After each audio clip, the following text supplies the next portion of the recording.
पुढचा page number 4. 3.2 मधला 5th question. Find n ची व्हॅल्यू काढायची.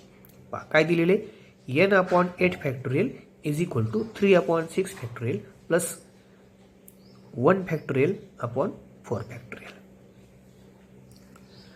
आता एक साधं एक फ्रॅक्शनची ॲडिशन आहे असं समजायचं हे, आणि हे x अपॉन काहीतरी समजा 8 येतं असं समजा. तर हा 8 फॅक्टोरियल कॅन्सल करण्यासाठी काय केलं मी, हे पूर्ण जे इक्वेशन आहे त्याला 8 फॅक्टोरियलनं मल्टिप्लाय केलं. इथं 1 फॅक्टोरियल घेतलं, इथं पण 8 फॅक्टोरियल घेतलं. पहा इथला 8 फॅक्टोरियल इथं आपोआप काय झाला, कॅन्सल झाला. म्हणजे इथं फक्त राहिलं n. हे दोन फ्रॅक्शन समजून ह्यांची ॲडिशन जर केली आपण, किंवा मी आता काय केलं आधी पहिल्यांदा 8 फॅक्टोरियलनं इथं मल्टिप्लाय केलं, आधी ॲडिशन केली असती तरीही चाललं असतं. म्हणजे हे 3 × 8 फॅक्टोरियल झालं डिवायडेड बाय 6 फॅक्टोरियल. म्हणजे हे 1/4 फॅक्टोरियल इंटू 8 फॅक्टोरियल. 1 फॅक्टोरियलची व्हॅल्यू 1च असते. ह्या 8 फॅक्टोरियलला काय केलं, हा 3 ॲज इट इज आहे. 8 फॅक्टोरियलला काय केलं, 6 फॅक्टोरियल परत आणलं. म्हणजे 8 × 7 × 6 फॅक्टोरियल, कारण की इथं 6 फॅक्टोरियल आहे. इथं सुद्धा हा जो काही 8 फॅक्टोरियल आहे त्याला 4 फॅक्टोरियल पर्यंत आणून क्लोज करू. म्हणजे 8, 7, 6, 5, 4 फॅक्टोरियल. हा 4 फॅक्टोरियल कटला, हा 6 फॅक्टोरियल कटला. इथं काय राहिलं मग आता 3 × 8 × 7. इथं काय राहिलं 8, 7, 6, 5 इथपर्यंतच. यांचं मल्टिप्लिकेशन केलं, 3 × 8 = 24, 7 128. यांचं मल्टिप्लिकेशन करा, 8 × 7 = 56 आणि हे 6 × 5 = 30. 56 त्रिक 168 आलं 0. म्हणजे हे 1680, याच्यामध्ये 160 ॲड करा, 1848 आलं. म्हणजे 1848 हे आलं त्याचं ॲन्सर. दुसरं भाग, पहिल्या ह्याच्यामध्ये n फॅक्टोरियल न्यूमरेटरमध्ये होता, आता मात्र n फॅक्टोरियल हा डिनॉमिनेटरमध्ये आहे. मग पहिल्यांदा काय करतो मी, इकडचं फ्रॅक्शनची ही सबट्रॅक्शन पहिल्यांदा करून घेतो. म्हणजे ह्या दोघांचा डिनॉमिनेटरचं मल्टिप्लिकेशन आलं 4 फॅक्टोरियल 5 फॅक्टोरियल. क्रॉस मल्टिप्लाय केलं 1 फॅक्टोरियल इंटू 5 फॅक्टोरियल. इकडचं क्रॉस मल्टिप्लाय केलं 4 × 4 फॅक्टोरियल. आता ह्या दोन्ही साईडचा काय केला, रेसिप्रोकल घेतला. म्हणजे n फॅक्टोरियल न्यूमरेटरमध्ये गेला, 1 फॅक्टोरियलची व्हॅल्यू 1 ही डिनॉमिनेटरमध्ये आली. हे मल्टिप्लिकेशन न्यूमरेटरमध्ये गेलं, ही सबट्रॅक्शन मात्र डिनॉमिनेटरमध्ये आली. आता परत हा न्यूमरेटर ॲज इट इज ठेवला. ह्या 5 फॅक्टोरियलला काय केलं, 4 फॅक्टोरियल परत आणलं, कारण की पूर्ण गुणाकार करत बसण्यापेक्षा हे सोपं जातं म्हणून. 5 × 4 फॅक्टोरियल केलं, हे 4 × 4 फॅक्टोरियल आहेच. ह्या दोघातला काय केलं मी, आता 4 फॅक्टोरियल कॉमन काढला, आणि ह्या 4 फॅक्टोरियलला तो आपोआप कॅन्सल पण होऊन जाईल. मग हा 4 factorial into 5 factorial as it is राहिला. याच्यातला 4 फॅक्टोरियल कॉमन काढला तर हे 5 - 4 आलं. 4 फॅक्टोरियल आपण कॉमन घेतला. हा 4 फॅक्टोरियल काय झाला, कॅन्सल झाला. हे 5 फॅक्टोरियल डिवायडेड बघ काय आलं 1. मग n factorial is equal to 5 factorial upon 1, that is 5 factorial. मग n factorial is equal to 5 factorial जर असेल तर n ची व्हॅल्यू काय येणार आहे आपोआपच 5. कारण की n × n - 1 n - 2 असं करत बसा, पुन्हा 5 4 एवढा मोठा गुणाकार करा आणि मग n ची किंमत काढत बसा. त्याच्यापेक्षा हे दोन्ही साईडचं फॅक्टोरियल कॅन्सल झालं. n इज इक्वल टू काय मिळाले आपल्याला 5. पुढचं थर्ड पहा, n + 3 factorial is equal to 110 × n + 1 factorial. आता इथे n + 1 फॅक्टोरियल पहा. मग ह्या n + 3 ला काय करतो मी, 1 न कमी करत n + 1 पर्यंत आणतो. आपल्याला माहिती आहे 1 न कमी करायचं.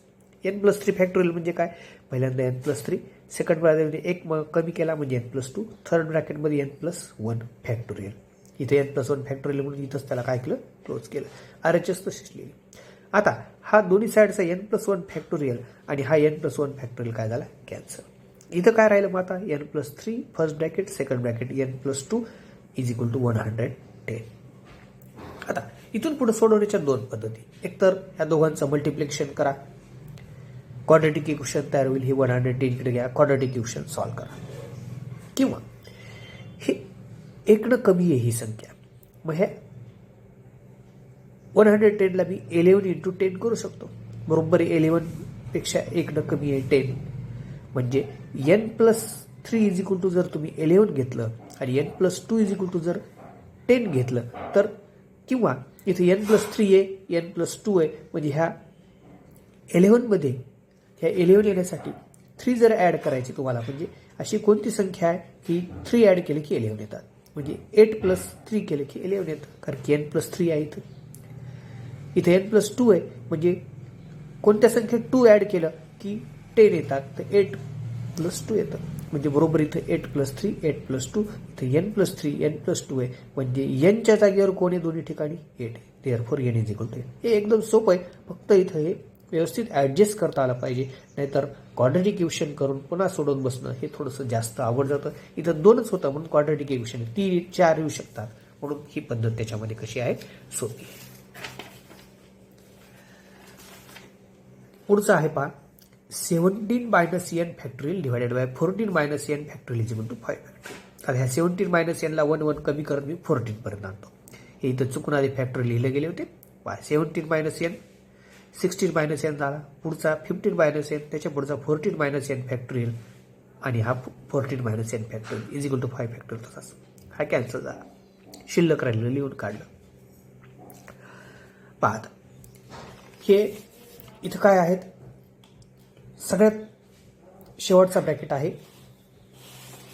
वरचं दिसलं नव्हतं पहा. 17 - n फॅक्टोरियल 14 - n फॅक्टोरियल एक एक न कमी करत गेलं, नंतर हा 14 - n कमी केला, कॅन्सल केला, हे जशाच तसं लिहून काढलं.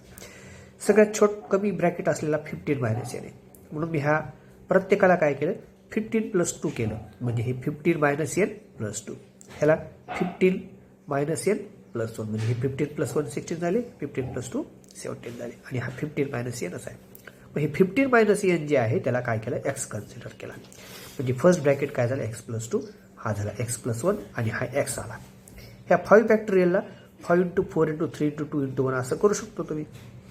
मग परत ह्या 3 × 2 ला काय केलं, 6 केलं, मग हा 4 पहिल्यांदा घेतला, मग 5, आणि हा 6, हा 4 सगळ्यात लहान आहे म्हणून हा x पहिल्यांदा घेतला, मग x + 1 x + 2. पहा बरोबर x पेक्षा x + 1 1 न जास्त आहे, हा पुन्हा 1 न जास्त आहे, म्हणजे 4 पेक्षा 5 1 न जास्त, पुन्हा हा 1 न जास्त, म्हणजे x ची व्हॅल्यू काय असायला पाहिजे, 100% 4, किंवा हा 4 ॲज इट इज ठेवला, 5 ला मी 4 + 1 केलं, 6 ला 4 + 2 केलं, आणि मग x ची व्हॅल्यू काय लिहिली, 4. मग x जर 4 आला तर 15 - n = x आहे, म्हणजे 15 - n = 4, n पॉझिटिव्ह झाला इकडचा, 4 इकडे आला निगेटिव्ह झाला, म्हणजे n = काय आलं, 11. हे आलं आन्सर. n ची व्हॅल्यू किती आली, मग आता इथं 11. सेम तसाच हा प्रॉब्लेम आहे पहा, 15 - n factorial divided by 13 - n factorial is equal to 12. ह्या 15 - n ला 15 - n × 14 - n × 13 - n फॅक्टोरियल केलं, हा 13 - n फॅक्टोरियल कॅन्सल केला, म्हणजे शिल्लक राहिलं 15 - n 14 - n is equal to 12. 12 ला आपण 4 × 3 करू शकतो. मग हा जो काही 4 आहे, ह्या 4 ला काय करायचं, 15 मायनस किती केले म्हणजे 4 येतो हे बघायचं, कारण की इथं 15 मायनस आहे आणि इथं 14 मायनस आहे. मग ह्या 4 ला मी 15 - 11 करू शकतो, म्हणजे बरोबर 4 येतो. आणि ह्या 3 ला 14 मायनस किती करायचे, 14 - 11 केलं की इथं 3 येतो बरोबर. म्हणजे हे 15 - n 15 - 11, इथं याचा अर्थ यांची व्हॅल्यू 11 आहे, इथं 14 - n इथं 14 - 11, याचा अर्थ इथं पण यांची व्हॅल्यू काय, 11, म्हणून n इज इक्वल टू काय आलं, 11. ही एकदम इझिएस्ट मेथड आहे, फक्त थोडंसं ॲडजस्टमेंट करता आली पाहिजे. चला पुढचं आहे शो दॅट. त्याच पद्धतीनं ह्या फ्रॅक्शनची ॲडिशन फॅक्टोरियलच्या इज इक्वल टू ही प्रूव्ह करायची. ही LHS घेतली. ह्या दोन्ही जे न्यूमरेटर होते LHS मधले, ह्या दोन्हीच्या न्यूमरेटरमध्ये 9 फॅक्टोरियल आहे. हा 9 फॅक्टोरियल काय केला, कॉमन काढला. मग आता इथं 1/3 फॅक्टोरियल × 6 फॅक्टोरियल राहिलं, इथं 1/4 फॅक्टोरियल × 5 फॅक्टोरियल राहिलं. ह्या फ्रॅक्शनची ॲडिशन केली, हा 9 फॅक्टोरियल ॲज इट इज ठेवला. हे सगळे वेगळे आहेत पहा. 3 फॅक्टोरियल मी फक्त सिरियल लिहिलं, 4 फॅक्टोरियल 5 फॅक्टोरियल 6 फॅक्टोरियल, ह्या दोघांचं मल्टिप्लिकेशन करतो आपण, ते इथं मल्टिप्लिकेशन लिहिलं. हे क्रॉस मल्टिप्लाय केले, 4 फॅक्टोरियल × 5 फॅक्टोरियल, हे क्रॉस मल्टिप्लाय झालं 3 फॅक्टोरियल × 6 फॅक्टोरियल. आता हा जो 4 फॅक्टोरियल आहे ह्याला मी 4 फॅक्टोरियल × 3 फॅक्टोरियल केलं, म्हणजे 4 × 3 फॅक्टोरियल करता येतं आपल्याला, म्हणजे 4 3 2 1, 3 2 1 म्हणजेच काय असतं, 3 फॅक्टोरियल. हा 5 फॅक्टोरियल ॲज इट इज. ह्या 3 फॅक्टोरियलला परत तसंच ठेवलं. ह्या 6 फॅक्टोरियल इथं 5 फॅक्टोरियल आहे, पण मी हे 6 × 5 फॅक्टोरियल केलं. ह्या 4 फॅक्टोरियलला असं का केलं माहिती, कारण की इथं 3 फॅक्टोरियल होता. आता ॲक्च्युली ह्यांचा गुणाकार करा, पुन्हा ह्यांचा गुणाकार करा, मग पुन्हा बेरीज करा. त्याच्यापेक्षा कॉमन काढून बेरीज वगैरे केली किंवा आपल्याला प्रूव्ह दॅट आहे ते आणूनच दाखवायचं आहे, म्हणून ह्या पद्धतीने करायचं. 6 फॅक्टोरियलला काय केलं, 6 × 5 फॅक्टोरियल, 4 फॅक्टोरियलला 4 × 3 फॅक्टोरियल. आता 3 factorial 5 factorial, 3 factorial 5 factorial common काढलं. 9 फॅक्टोरियल आधीच कॉमन निघालेला आहे, म्हणजे 9 फॅक्टोरियल × 3 फॅक्टोरियल × 5 फॅक्टोरियल. इथला राहिला 4, इथला राहिला 6, 4 + 6 आणि 10, म्हणजे 9 फॅक्टोरियल × 10. हे 3 फॅक्टोरियल याला कॅन्सल झाले, 5 फॅक्टोरियल याला कॅन्सल झाले, म्हणजे 9 factorial × 10 divided by 4 factorial × 6 factorial. आणि हे आलं तुमचं ॲन्सर. हीच तुमची काय आहे, RHS. ठीक आहे, थांबवतात.